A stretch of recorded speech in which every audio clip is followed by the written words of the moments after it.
दोहराता हूं सुनो रक्त से लिखी हुई कुर्बानी, जिसके कारण मिट्टी भी चंदन है राजस्थानी।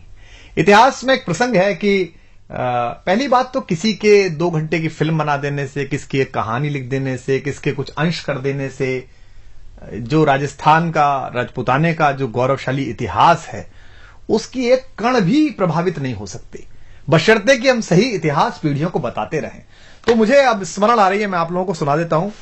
पंडित नरेंद्र मिश्र जी, जो मेवाड़ राजवंश के राज्य कवि भी हैं और हिंदी के बड़े महनीय वीररस के कवि हैं, उन्होंने एक अद्भुत प्रसंग महारानी पद्मिनी के इस सारे जौहर पर और इस सब पर लिखा है। वो सुनने लायक है और विशेष रूप से उसमें गोरा बादल जैसे 2 चरित्र जो वीरता, शूरता, स्वामी भक्ति और अपनी मिट्टी के प्रति समर्पण के अप्रतिम प्रतिमान है। अद्भुत कविता है, मुझे स्मरण है तो मैं आपको सुनाता हूं कि दोहराता हूं सुनो रक्त से लिखी हुई कुर्बानी, जिसके कारण मिट्टी भी चंदन है राजस्थानी। रावल रत्न सिंह को छल से कैद किया खिलजी ने। अब वो आए थे उनके घर पर खिलजी। एक सामान्य संस्कार होता है, एक सामान्य अतिथि देवो भव होता है, पधारो हमारे देश का एक संस्कार होता है कि योद्धा हैं, अगर आपके शत्रु हैं, लड़ाई हुई है, उसके बाद भी अगर संधि हुई है, घर तक आए हैं, तो उसी सौम्यता में महाराणा उनको छोड़ने गए बाहर तक और वहां उनको छल पूर्वक कैद कर लिया गया, क्योंकि वो छली प्रजाति है।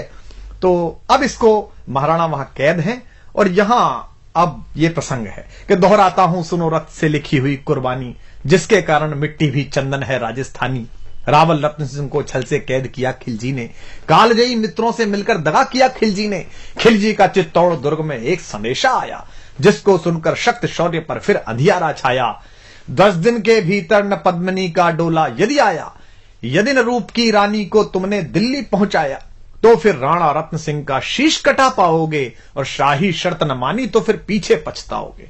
अब ये एक संदेश आता है चित्तौड़ के किले में, तो पूरे किले में बड़ी अफरा तफरी मच जाती है कि महाराणा पहले ही नहीं है और अब ये नया हमारे पर क्या आ गया। तो यह दारुण संवाद लहर सा तोड़ गया रण भर में, यह बिजली की तरह क्षित से फैल गया अंबर में। महारानी हिल गई, शक्ति का सिंहासन डोला था सतीत्व मजबूर जुल्म विजयी स्वर में बोला था। रुष्ट हुए बैठे थे सेनापति गोरा रणधीर, जिनसे रण में भय खाती थी खिलजी की शमशीर। महाराणा के एक अद्भुत सेनापति थे, अद्भुत योद्धा थे, जिनसे पूरा खिलजी वंश और सारे आतताई डरते थे। सेनापति गोरा और उनके भतीजे थे बादल, जो वीरता के अप्रतिम प्रतिमान है, जैसा मैंने कहा।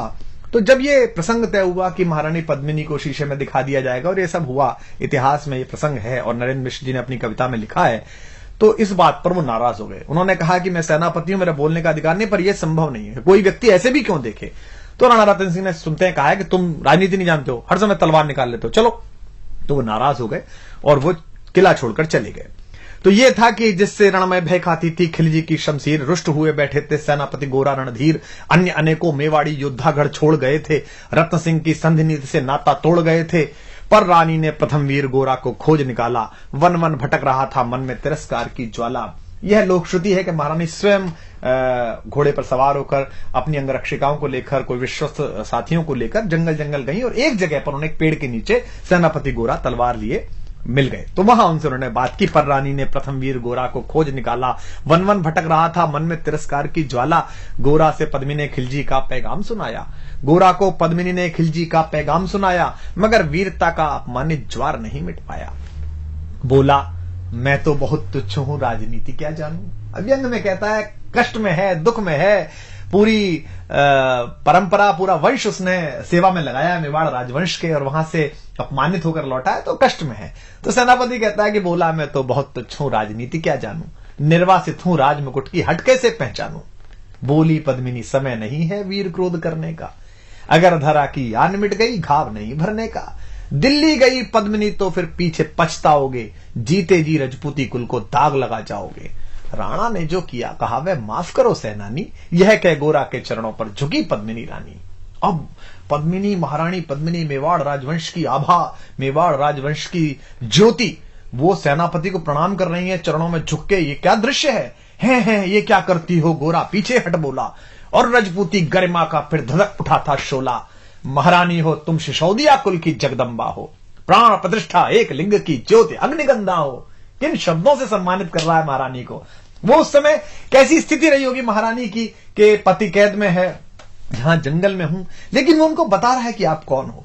महारानी हो तुम सिसोदिया कुल की जगदम्बा हो, प्राण प्रतिष्ठा एक लिंग की ज्योति अग्निगंधा हो, जब तक गोरा के कंधे पर दुर्जय शीश रहेगा। और यह प्रतिज्ञा भारतीय इतिहास में देखिए तो पितामह भीष्म ने जो कहा था कि आई हुई मृत्यु से कहा अजय भीष्म ने, योग नहीं जाने का अभी ऐसे जानकर, और जो मृत्यु है वो कोने में हाथ जोड़कर खड़ी रही कि अभी भीष्म नहीं जाएंगे, जब सूर्य दूसरी दिशा में चले जाएंगे तब जाएंगे।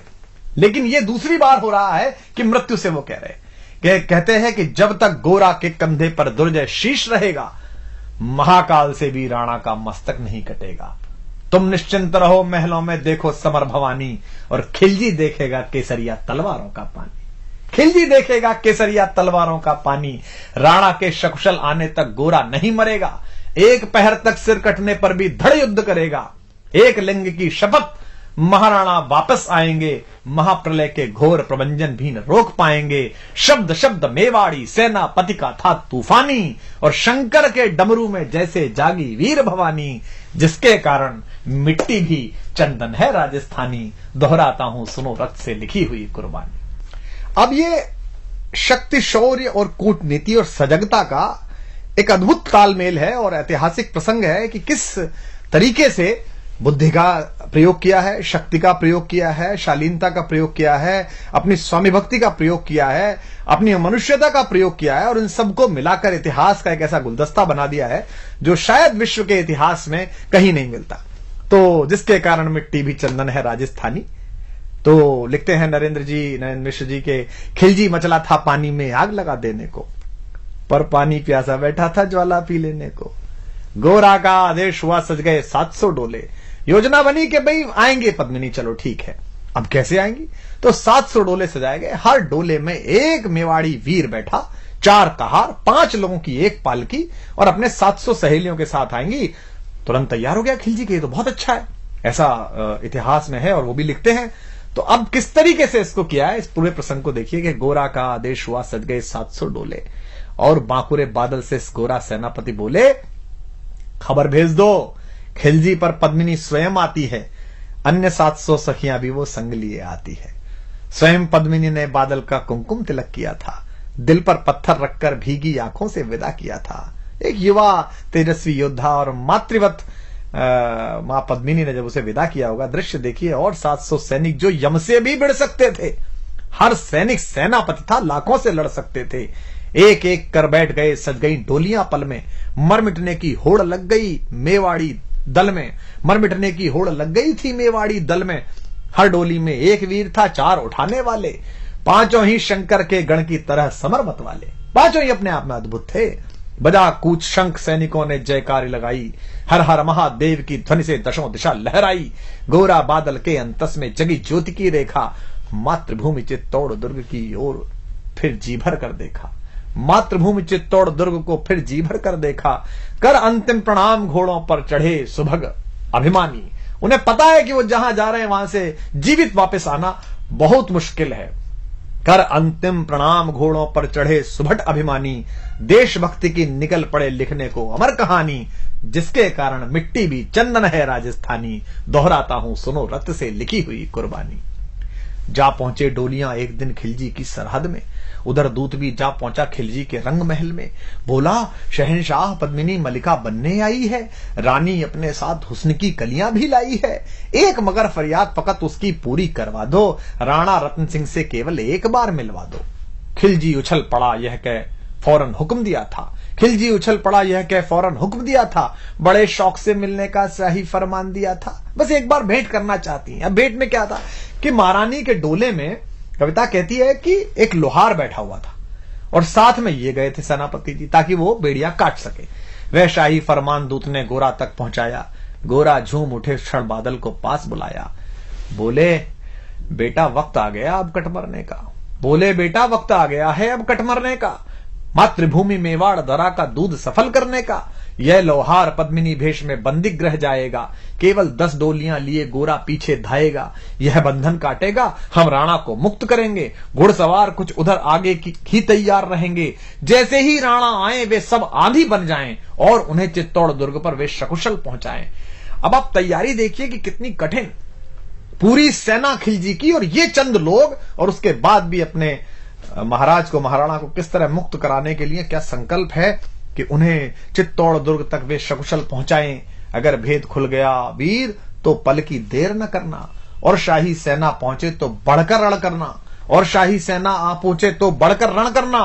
राणा जाए जिधर शत्रु को उधर न बढ़ने देना, और एक यवन को भी उस पथ पर पांव न धरने देना। मेरे लाल लाड़ले बादल आन न जाने पाए, तिल तिल कट मरना मेवाड़ी मान न जाने पाए। ऐसा ही कोगा काका रजपूती अमर रहेगी, बादल की मिट्टी में भी गौरव की गंध रहेगी। क्या तो गोरा है और क्या उसका भतीजा बादल है। ऐसा ही होगा काका, रजपूती अमर रहेगी, बादल की मिट्टी में भी गौरव की गंध रहेगी। तो फिर आ बेटा बादल सीने से तुझे लगा लूं, हो न सके शायद अब मिलना।